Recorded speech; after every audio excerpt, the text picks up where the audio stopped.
Okay, y'all, we're still talking about prior authorizations. Okay, I'm still getting a lot of DMs from a lot of people who don't understand. So I had a conversation with my clinician, and he told me, why don't you just make a video just spelling out the standard criteria? So that's what I'm going to do today. But before I list the standard criteria, I need you guys to simply understand that criteria are different from insurance company to insurance company, from patient to patient. And criteria are simply not for the public eye. And let me explain that.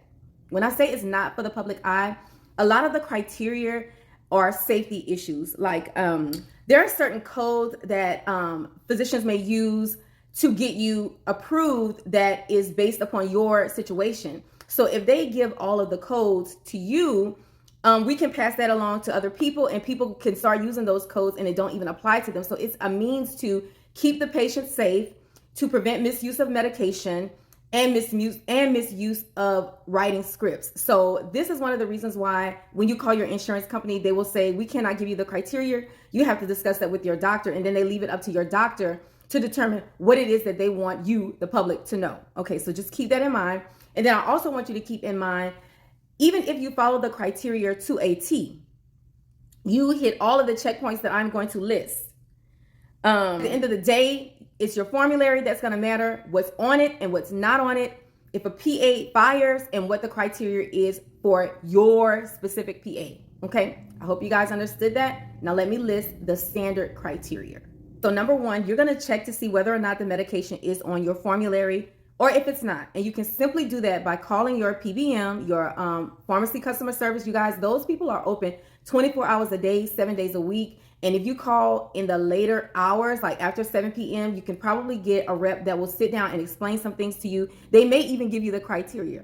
Okay, if you get someone who's comfortable, they're not getting all kind of calls coming in and out and in and out, they have the time to spend with you. That seems to work best. Number two, make sure your doctors are not prescribing this medication for weight loss. Okay, most of our insurance companies are not going to cover weight loss medications because weight loss meds are considered cosmetic. We're not taking these medications for cosmetic purposes. The purpose has to be obesity, treat your PCOS, your insulin resistance, metabolic syndrome, anything of that nature.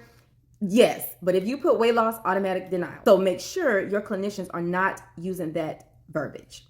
Next, do you have any comorbidities that are secondary to obesity? Okay, do you have hypertension? Do you have high cholesterol, hyperlipidemia, things of that nature? Anything that is secondary to obesity, they are going to ask.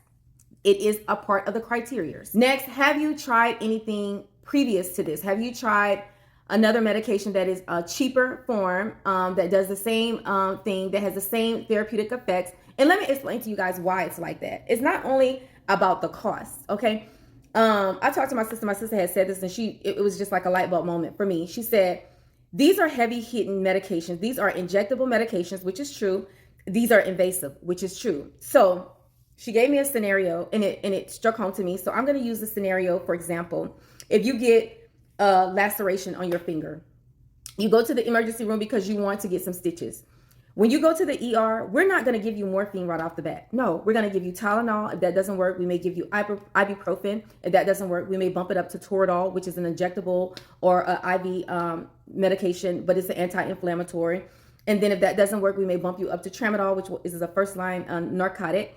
And then the narcos, and then we build from there. You don't just walk in and we give you morphine. So why on earth would we think that we've never tried anything that our insurance companies are going to automatically pay for this expensive, invasive, injectable drug?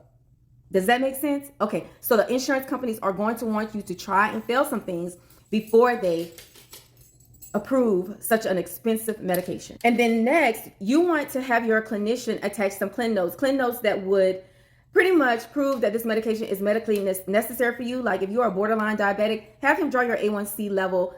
My dog just walked and hit my camera.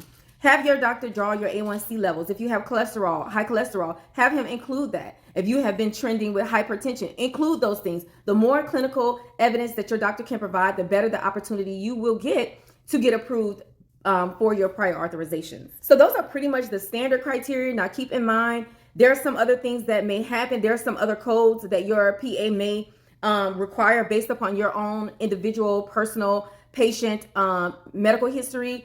that has nothing to do with anyone else's, okay? And that's why I always ask you guys, if your PA has been denied, why? Because they're going to specifically tell you why yours was denied. And I also want you guys to keep in mind that a prior authorization can be denied because your name is misspelled, because your birth date is wrong. The simplest typo, okay? So everything has to be perfect on your prior authorization when it comes to documentation, as well as meeting your criteria. So I hope that helped. If you guys inbox me about prior authorizations, this is the video that I will be sending you guys from now on. I hope this helped. Have a good day. Good luck on your weight loss journeys, and I wish positive PA results for everyone. Love you guys. Talk soon.